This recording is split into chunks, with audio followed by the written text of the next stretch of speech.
plus de traction et moins de carburant. Une bonne traction dépend à la fois du pourcentage de glissement et de l'adhérence des pneus au sol. Pour cela, les pneus doivent être gonflés à la pression la plus basse permise par le fabricant, mais en tenant compte de la charge supportée. Les pneus radiaux bien gonflés donnent des économies de carburant de 6 % par rapport aux pneus ordinaires. Ce tracteur-là, il y a 235 forces moteur. On va essayer de voir qu'est-ce qui nous reste en traction en comparaison avec les pneus. C'est-à-dire que là, pour le premier essai, on va être sur pression sur les gros pneus. Deuxième essai, on va changer de tracteur, on va être avec des roues doubles en pression normale. Troisième essai, on revient avec ce tracteur-là, mais avec la bonne pression, soit à peu près aux alentours de 7 livres par pouce carré. Le premier essai est à 15 livres et l'autre tracteur, il est à 8 ou 9 livres par pouce carré présentement. La surcharge, le type et le nombre de roues utilisées affectent également la consommation de carburant.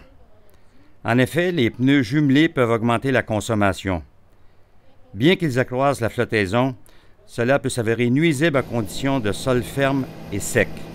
Les pneus simples, larges sont de 5 à 7 % plus efficaces en traction que des pneus doubles plus étroits, à condition d'être en mesure de supporter la charge, bien sûr. En résumé, un pneu radial gonflé correctement est de 6 à 8 % plus efficace qu'un pneu ordinaire. Les pneus radiaux ont cependant besoin de plus de tension. L'ajustement de la pression de gonflage à la charge est essentiel pour optimiser leur performance. Vérifiez la pression des pneus régulièrement. Pour bien réussir, utilisez un manomètre précis pour les basses pressions. Ne jamais dépasser le poids maximal admissible.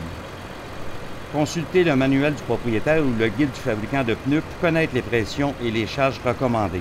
Les recommandations de pression de gonflage indiquées sur le côté des pneus sont des pressions maximales pour des charges maximales.